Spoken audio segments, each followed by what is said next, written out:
Imagine it just doesn't matter where a person is in the world, where they happen to be born. Imagine it doesn't matter.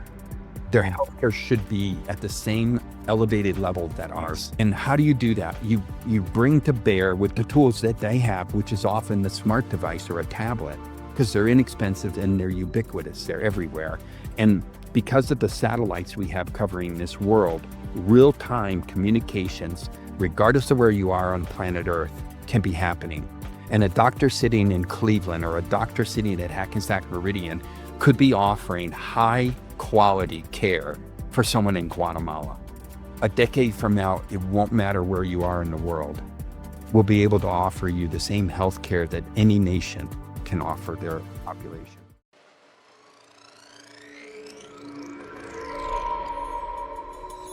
We're going through something absolutely historic.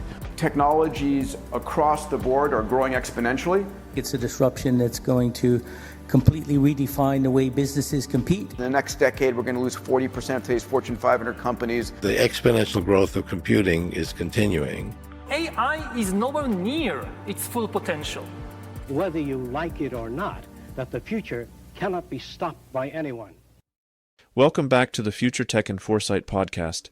I'm your AI host, Mark Verbenkoff's deepfake avatar, and this is episode number 210. This episode explores the extraordinary rise of voice-based diagnostics and the future of AI-driven healthcare. Marc and Henry examine how speech and language biomarkers, once considered speculative, are now validated clinical tools capable of detecting anxiety, depression, cognitive impairment, and early neurodegenerative conditions with remarkable accuracy. The discussion highlights how these non-invasive assessments are being deployed in hospitals, clinics, pharmacies, and even remote regions across the world. The conversation delves into breakthrough moments, from large-scale mental health assessments in Guatemala to the deployment of multilingual AI models capable of identifying emotional states across languages and dialects. Marc and Henry explore why sub-language vocal signals, controlled by the central nervous system, offer powerful insight into human health, far beyond what traditional word-based methods could achieve. Looking forward, the episode expands into the role of multimodal data, real-time healthcare monitoring, and AI-powered decision support systems. Together, Marc and Henry imagine a healthcare future where early diagnosis becomes routine, access becomes global, and AI serves as a force multiplier for overburdened medical systems. This vision points toward a world in which advanced diagnostics become as accessible as a smartphone app. Now, a little bit about today's guest. Henry O'Connell is the CEO and co-founder of Canary Speech, the leading AI-powered health tech company that uses real-time vocal biomarkers to screen for mental health and neurological disorders. Henry has more than 20 years of experience in technology company leadership, both private and public. He has served on the board of directors for several technology companies in the US and internationally. Among his medical diagnostic and technology experience, Henry worked for Hewlett-Packard, Gibson, and the National Institutes of Health in neurological research. Henry, thank you very much for coming onto the podcast today. I'm very much looking forward to this. I've had a couple guests over the years come on to talk about mental health, so this isn't a unique topic for me, but it's still such an interesting thing that comes up. So I'm very much looking forward to diving into this topic with you today. Thanks for coming on. I'm just a pleasure to be here, really. Thank you. Great. To maybe get us started, how did you get involved in the work that you're doing? Was it mental health first? Was it AI first? I know we'll touch on both of these topics as we go along, but was there kind of like a certain event that brought you into this field? Well, I believe there are probably two diverging experiences in my life that came together. 40 years ago, I met a gentleman, Jeff Adams. At the time, I was at the NIH, the National Institutes of Health. I was doing research, and he was at the NSA, our spy agency, building mathematical models to de-encrypt spy messages, his dream job. And we became friends, and we'd been lifelong friends. And he is the co-founder and my business partner. Through the years, Jeff developed most of the speech and language technology that we're familiar with today. I mean, he developed the first products for speech detects, where you're speaking and it creates a textual representation of that. He developed the very first product working with a gentleman named Ray Kurzweil. Yep. And Ray's brilliant, and he was working on that, but he had a different set of tools than Jeff did. And Jeff had been building mathematical models to de-encrypt spy messages. I mean, that's foundationally, that's what we do. We de-encrypt information and create a different representation of it, text. And then he led the team that built what is called Dragon Naturally Speaking at the time, and it's speech to text for the medical environment. He did work to create several of the other fundamental technology in the space, but the one that most people are going to recognize, about 15 years ago, Amazon was looking to build this new exciting product that had never existed in the world before. And they looked around and decided Jeff's the guy. And so they bought the company he was in. And he and his team of speech and language people became the foundation that 3 years later launched the Amazon Echo, what we call Alexa. And the difference in that is that you can talk to it and it can be in other parts of the house, Right. And that's a very different thing. When we think about speech, you and I are talking to each other, or we talk on a phone, all those kind of things. The speech and the recording device are pretty close to each other. Alexa's not. And there's all kinds of things in the way, there's like furniture in the way, or a refrigerator in the way, or a ceiling in the way, or whatever it is, but Alexa still ends up understanding you. And occasionally it orders products from Amazon that you don't want, but Right. kind of little things are almost comical, And so, that was Jeff, and that had this life experience with him for 40 years. And if I go back a few years earlier than that, the other converging piece of information was when I was 9 years old, my dad passed away. And my mom still had 5 children in the house. I was the fourth of 5. And she was caring for her father, my grandfather, which truthfully was just a godsend for me to have him living with us. And he lived the rest of his life with us. And watching my mom negotiate that, figuring out how on a monthly basis to feed us, and we all went out and got jobs, but we were able to maintain and remain in our home. We had a mortgage, and we were able to pay the mortgage and stay there. But watching her negotiate through that, I'm a very light sleeper, and during the 2 years that my dad was sick, he was a diabetic. He would wake up almost every night having a diabetic reaction, and I would meet my mom at the bedroom door. There are only 3 bedrooms in our home, so I'd sit there and go down and get something for him to drink. That lightness of sleep, I had a sustaining, lasting memory that while my mom had a pretty chin up during the day, I don't remember a night that she didn't cry herself to sleep because of that burden. That kind of impact on a human being, and there wasn't a lot of family around to help her, and she just carried that burden. It had a lasting impression on me. So when Jeff and I got together and we were thinking, this is going on everywhere in the world. I mean, we're measuring anxiety and depression in Guatemala and Peru, and places in Ireland for gypsies, if we can't measure it, we can't help them. And the mechanisms for measuring it, the reach of our medical system to people like that is not appropriate at the moment. It's almost non-existent.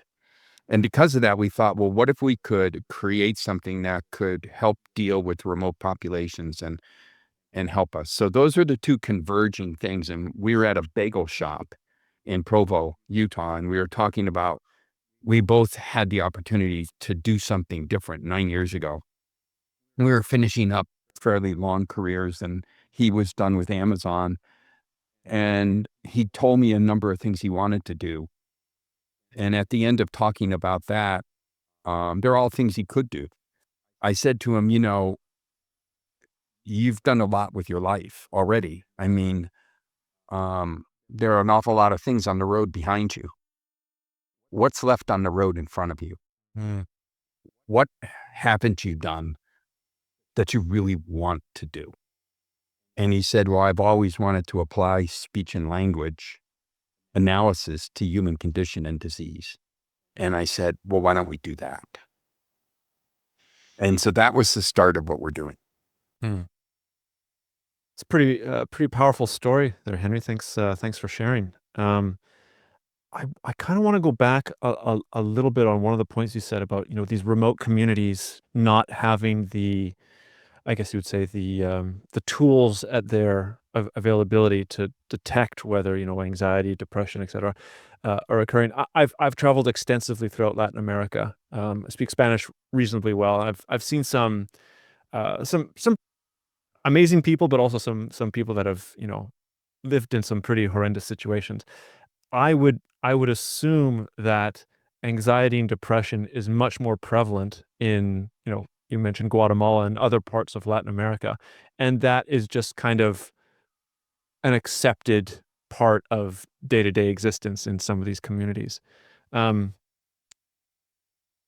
Maybe my question here is, without the diagnosis, what kind of struggles are these people in store for?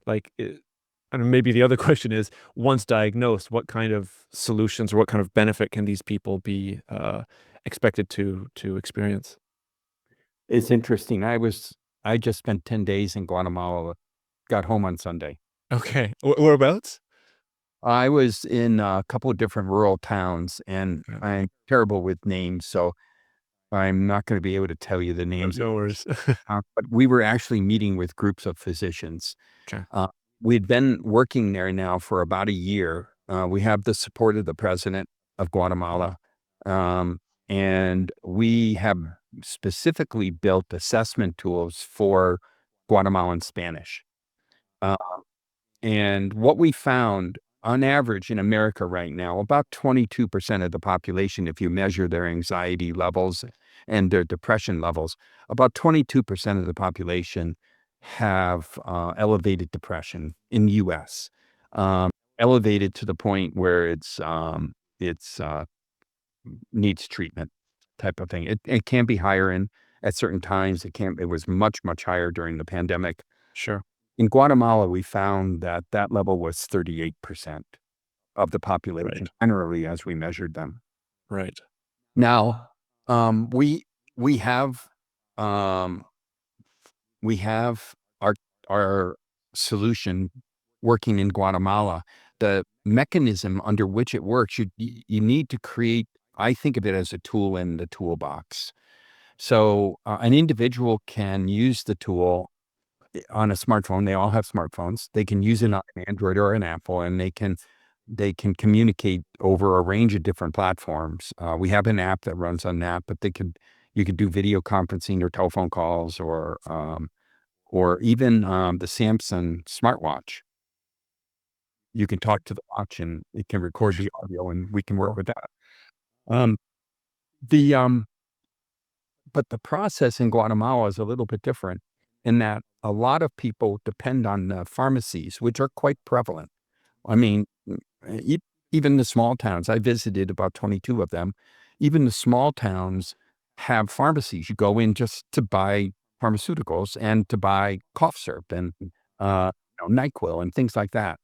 And the pharmacist in Guatemala can provide and write prescriptions for people like we would up here with the doctor. And so they augment their medical reach by using that service.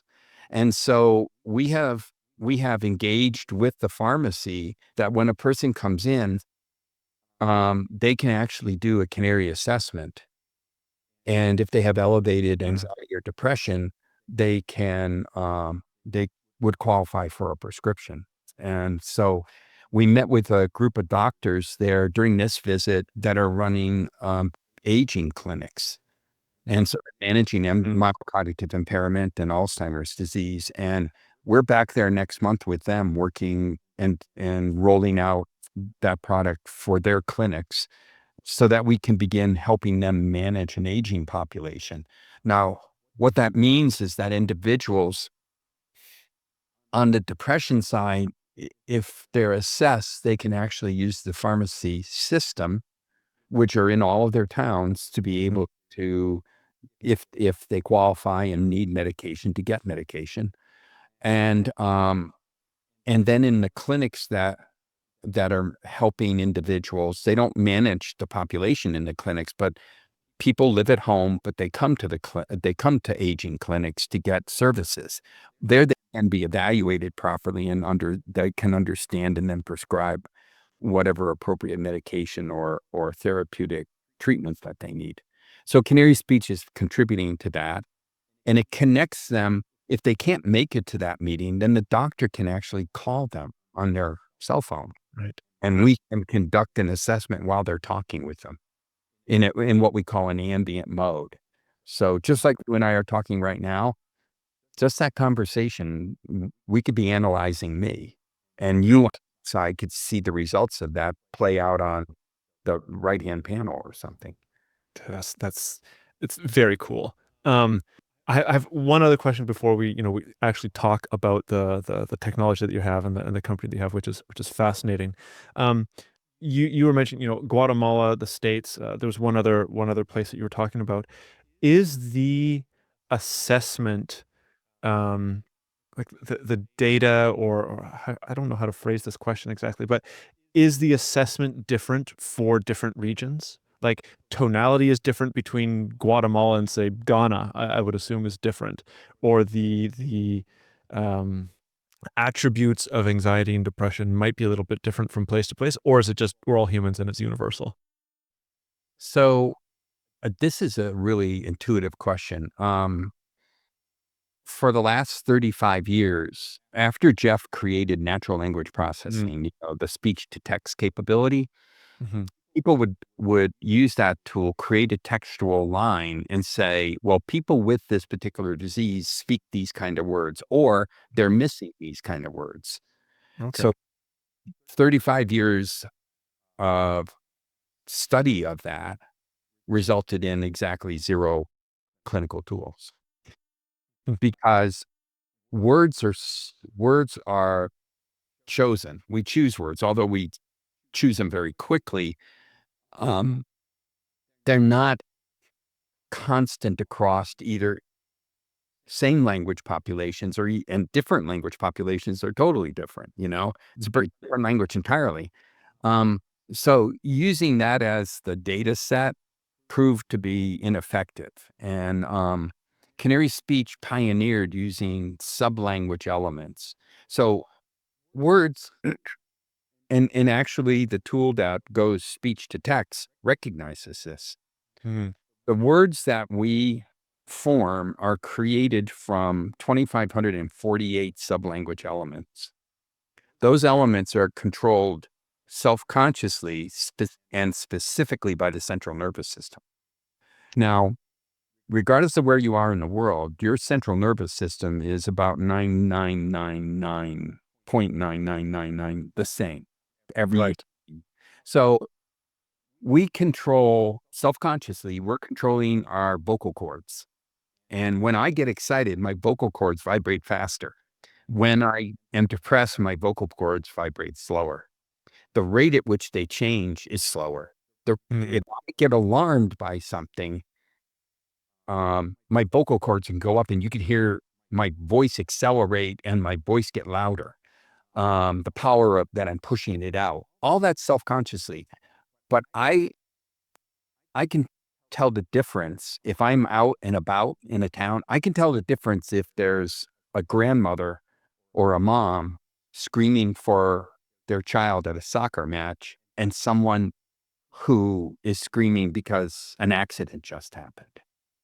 Now, I don't know how we know that difference, but we know that. And so we're not mistaking it, and so our machine learning tool, the brain, is able to differentiate. We know when a person is sad. We often ask people, hey, what's up? How are you doing? And we can do that on the phone with people. So Canary speech did. Now, when we go from language to language, we built our Spanish models in various countries in South America and the U.S. But we use, once we get it built, we use only one model. Now we've trained it with Guatemalan Spanish and Spanish from other places in South America, Peru, for instance, and in the U.S. But the algorithms are fundamentally the same. So when we build an algorithm to recognize anxiety, it's very much the same. That algorithm, how also is very, very good if I'm speaking English as well. Right. The elements are very similar. However, we always train it in English too. We always validate its performance. And right now we're functioning in Japanese, Spanish, English. We're building out Arabic, and we're building out Dutch and German and some other languages. The build out for those other languages is much simpler. It's a 6-week process. We gather some data, we test and qualify the current performance, and then we tweak and retrain the models using machine learning. But at any rate, intuitively, when we got started, we were wondering, well, would even Southern accents impact on it? Or, Southern California versus Boston, And what we found was, no, that didn't impact. But we didn't just assume, no. We hired appropriate research groups. We collected 10,000 samples from 50 states and tested to see that the model had the same performance across all of those. So interesting. Mm-hmm. So you were talking about, let's take the Guatemalan example, because I had a good time in Guatemala. If you were saying there's you can be on the phone call with the pharmacist/doctor and one of the community members, you and your program could be listening. You'd be able to tell whether this person has the biomarkers or the markers for anxiety, depression. How long of a conversation is needed before some of that data, or before you can give a proper, accurate diagnosis? So we always collect at least 40 seconds. Okay. And it doesn't have to be continuous.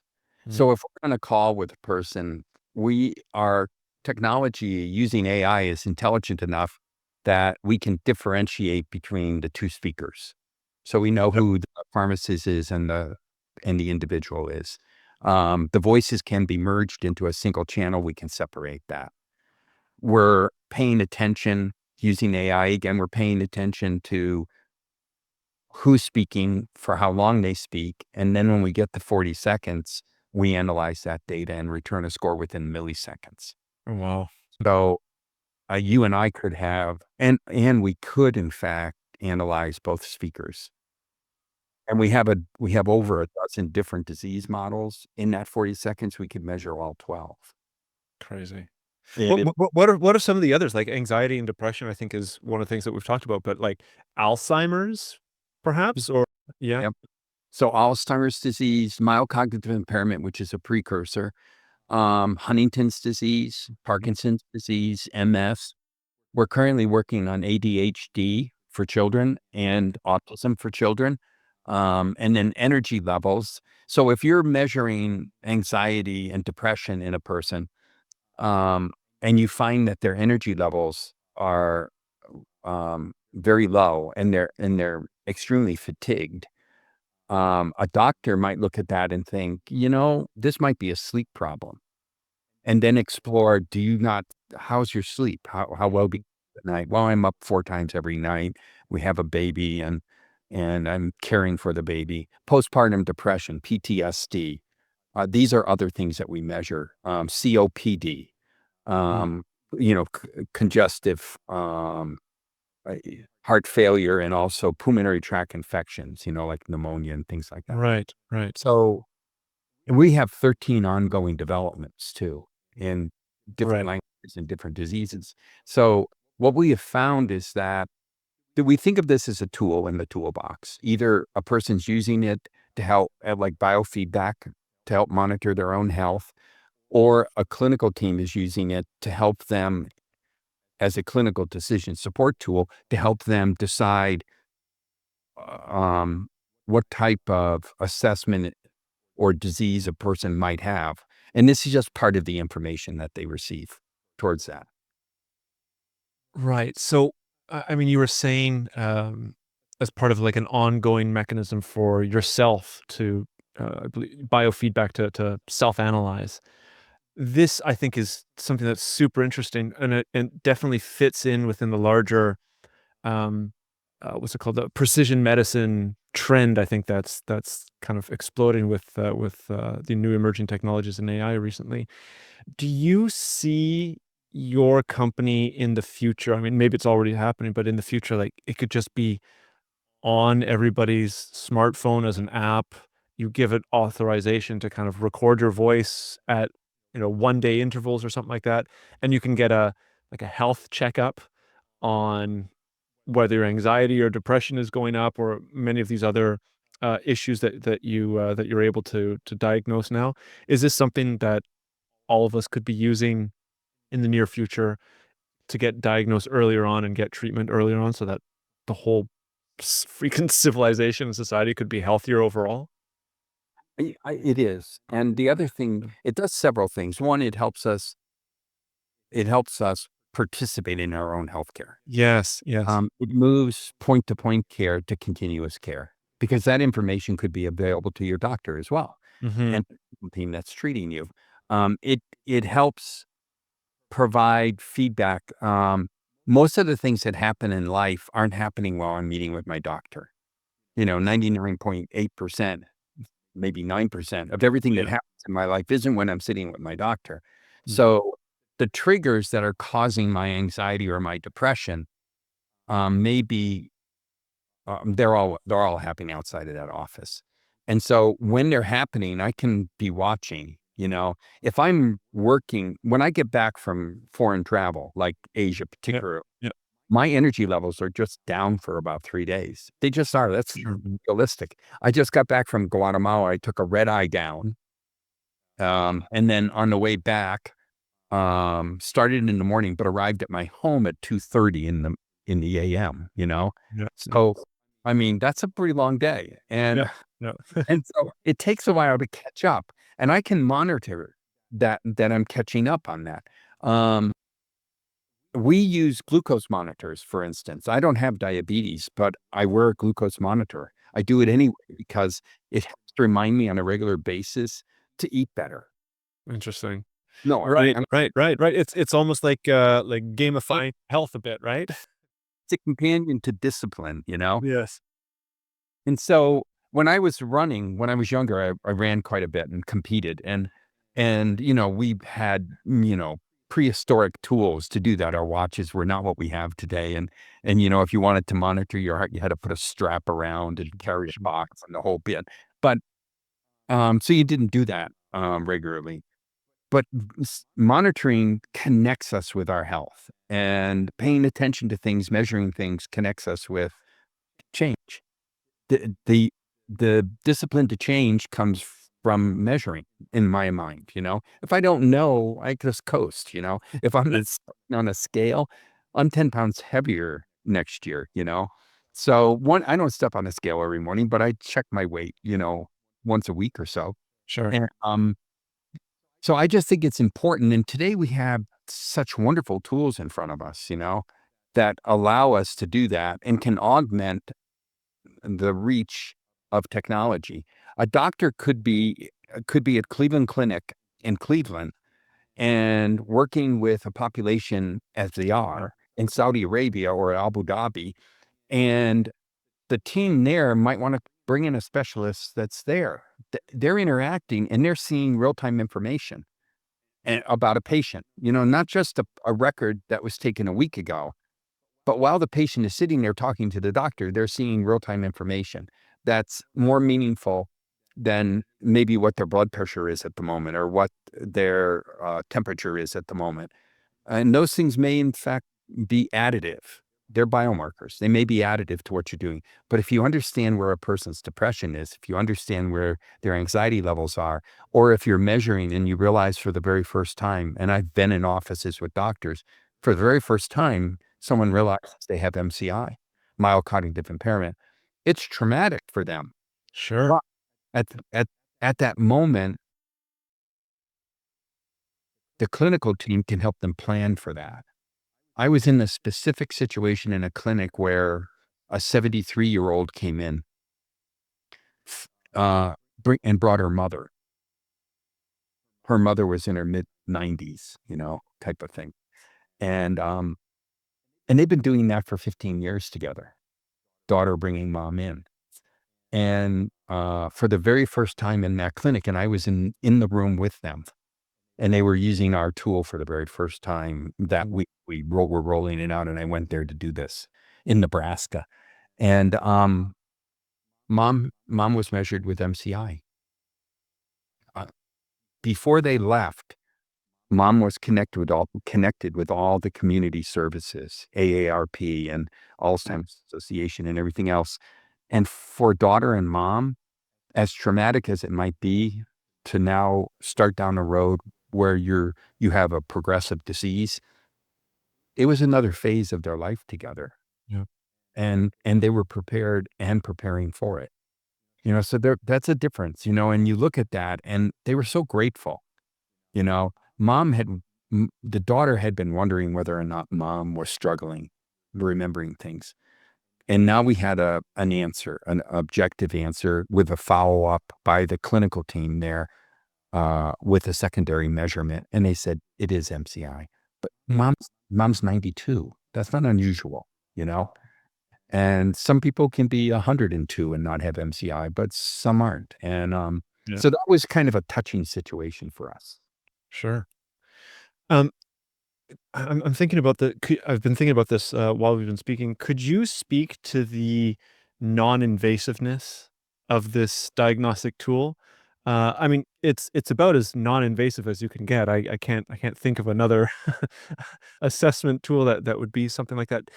Maybe, I mean, just your general thoughts, but then also how much more willing people would be to use this compared to, I don't know, like a blood test or somewhere you have to go in and, strap your arm to something.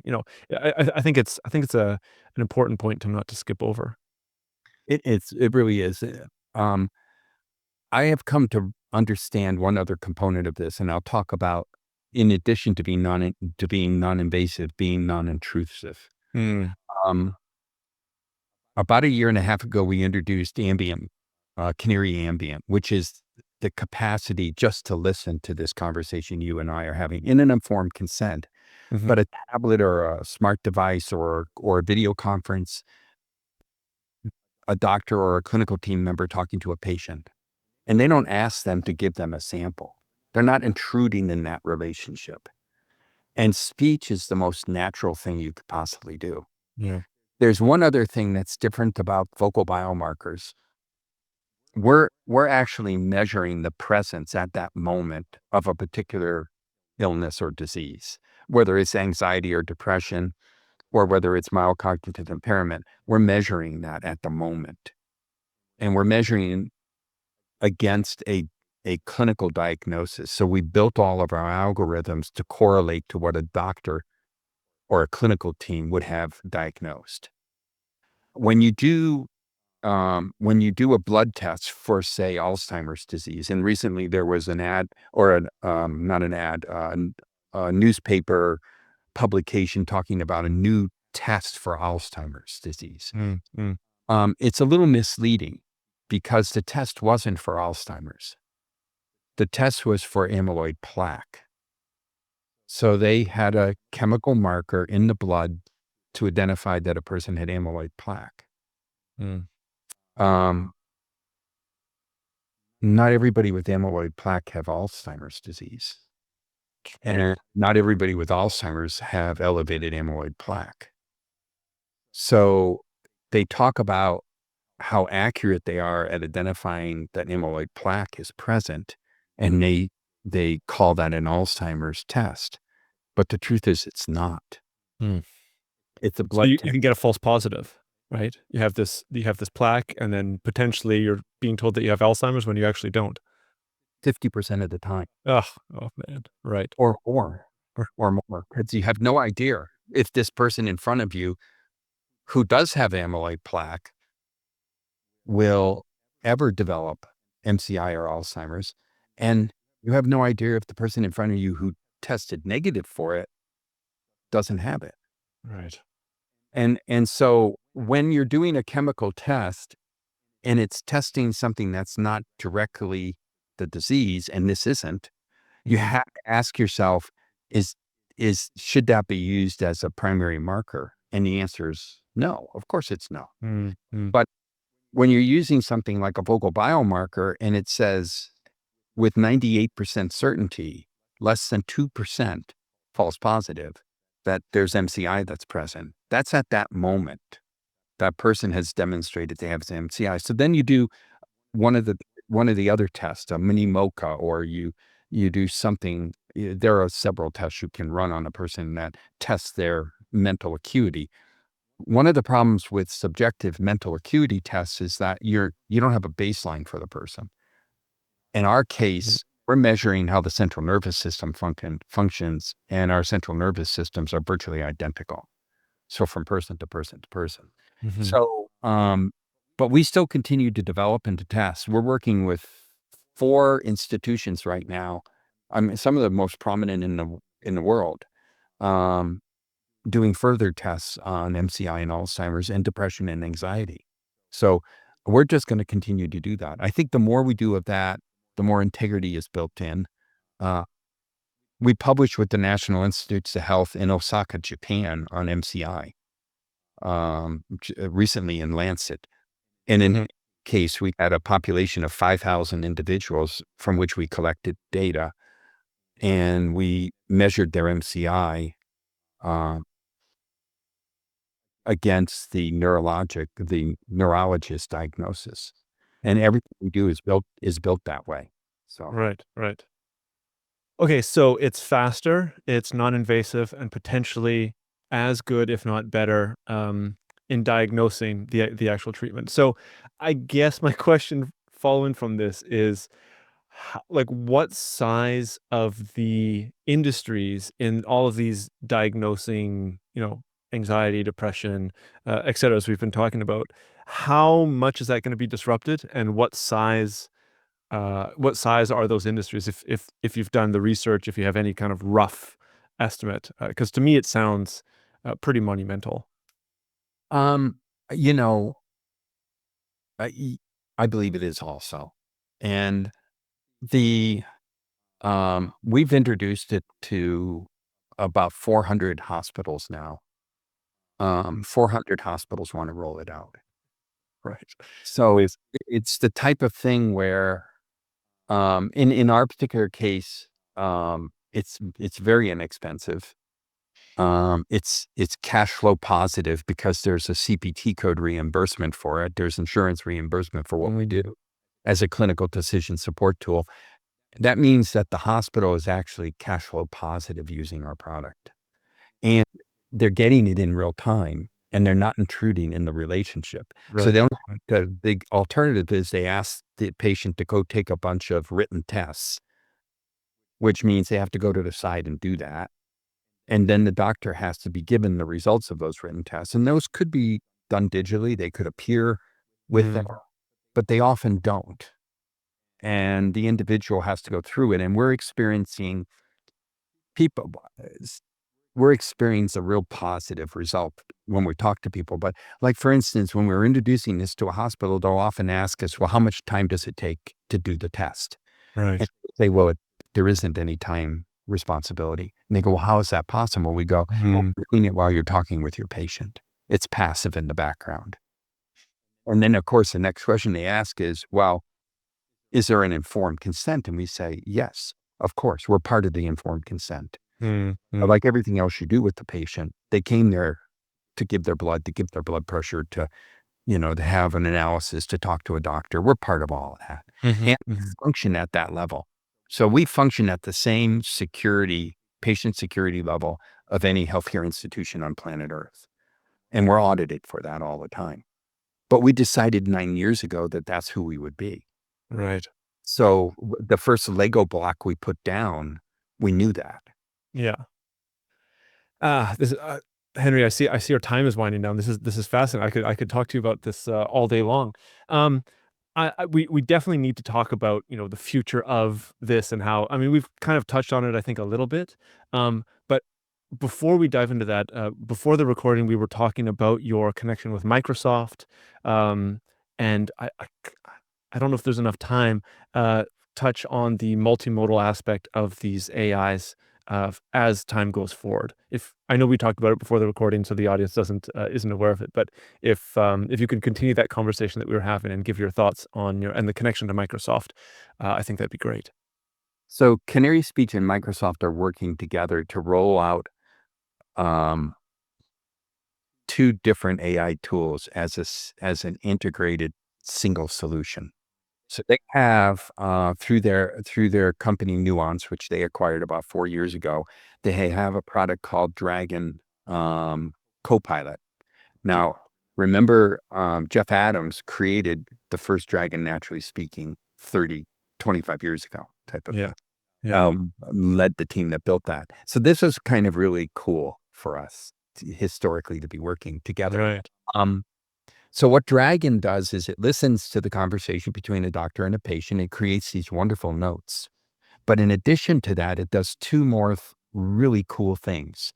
It looks at the language that's being spoken, and it can identify the and/or validate the CPT code insurance, because it knows when this kind of conversation's happening, these kind of CPT codes apply. It can also, however, listen to what's being spoken and scrub large language models in the hospital for other similar cases and associated diagnosis. And it can say, when this kind of conversation's happening with a 98% likelihood or a 96% likelihood, this was the diagnosis. Oh, fascinating. Okay, that's LL. Now, what Canary's doing using its AI tool at the exact same time with the same conversation is we're saying, well, these types of diseases as a clinical decision support have been identified. Mm-hmm. And the effort by Microsoft with the large language models have said this particular disease, maybe disease A, B, and C. And then Canary recognizes in a completely different way that A and B are likely there too. Right. We're validating each other. Right. So now the confidence of that information from 2 different perspectives, both using AI, the confidence of that information goes up. And the endpoint for a decision is the doctor, the clinical team, their experience, their training, they've seen these things, but now they look at that and they're able to validate their opinion, maybe even ask more probing questions about it, and make a referral to a specialist in a more accurate way.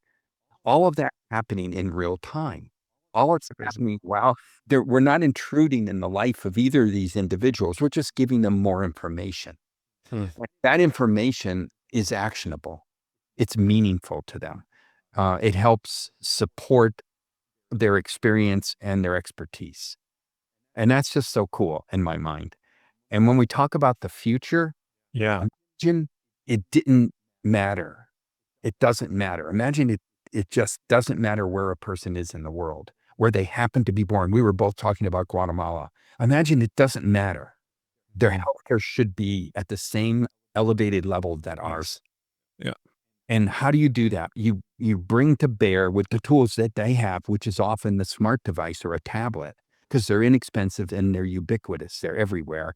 And because of the satellites we have covering this world, real-time communications, regardless of where you are on planet Earth, can be happening.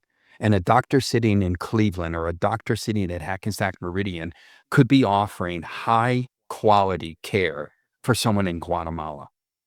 And they may have someone else down there who's in the office with them, and we're having they're consulting with each other, and they're seeing the same data in the same real time. And that's my hope. My hope is that it won't matter. A decade from now, it won't matter where you are in the world. will be able to offer you the same healthcare that any nation can offer their population. That's my hope. That's crazy exciting. I've had a lot of AI experts come onto this podcast, and there's always, whether it's directly or indirectly, there's this, I don't know, this buzzing of an AI golden age, or a new golden age brought upon by AI, I could say. And I think that this is clearly one of the tools that is tied into this. The democratization of healthcare, irrespective of where you are in the world, getting the same, not even the same level of healthcare that you would get today, maybe even better than what we would be able to get today, no matter where you are in, the El Campo of Guatemala. I think that's incredibly fascinating, and I'll probably have to have you back on the podcast at some point to talk maybe specifically about, well, what are the second order impacts from the people that today don't get high quality of healthcare, tomorrow they will. Like what kind of actual societal or civilizational changes are going to happen, not just to the economy, but to the world. I think it's fascinating. Yeah. I just think it's wonderful. And we're never going to have enough doctors. We're never going to have enough nurse practitioners. We're just not. Yeah. It's we have to find a way to have a force multiplier. And I think AI truly offers that opportunity, bringing real-time information to them so they can have real-time solutions while they're with the person. Yeah. Final question here, Henry. You mentioned that you have, I forgot the numbers. You have 13 other diseases that are being kind of researched right now in order to be diagnosed, if I understood that correctly. And you have, say, 10 or so that you can diagnose certainly right now. Do you think that as AI improves, as our, other technologies are improving their capabilities as well, you could go beyond these, say, 26 or so diseases that you're able to diagnose just with language? Like, is there a possibility to go into other diseases that you would normally have to take like a blood test for? Or is that 10 years, 15, 20 years down the line? So I don't think it's that far down the line. And I think it's a result of using multimodal. Yeah. So Okay. using not just voice, but using facial recognition or eye scanning. They're not as dense a piece of information. We have 15 plus million data elements every minute. When you're doing a facial analysis or eye analysis, it's not that high. But adding that kind of information can expand the number of diseases that are covered. Adding in information from the genome. I often tell people that I think the genome is the most dense piece of information in the biosphere, of markers, the most dense, but it's forward looking. You can have a gene for something, but that doesn't say you have that disease today. And you don't even know where you're going to get that disease. I mean, Huntington's disease is a dominant gene. You're going to get Huntington's. It's going to happen, but we don't know when. Right. We're 98% accurate in identifying it has happened. So you put those two things together, and all of a sudden, that's a very, very powerful tool for a neurologist. And you could use for MS. We see that working primarily in the primary care area because MS is hard to diagnose. It often goes undiagnosed for 10 years. If you have an episode, you have brain damage, nerve damage, and so there are 5 drugs that can keep that from happening. 5 good ones, you can choose which one you want to take. And so you want to identify that as early as possible. So those are the kind of things. And when you add multimodal to it, you're going to expand the reach of this with more diseases. I think about, how we have blood profiles. You go in and you give your blood and you get 25 things or 60 things come back, Voice and multimodal would be exactly the same thing. As you're entering the hospital, or while you're talking with your doctor, he's going to get a profile and he'll get alerts to the things that are out of bounds, Yeah. That's what's going to be going on. It's going to be fun. And it'll happen in pharmacies. Right. In different countries. Like CVS is talking about having kiosks where people could go in and get healthcare. Well, imagine they take the pharmacies that are currently in Guatemala and CVS is motivated to be there So they roll out CBS, you know? Fascinating.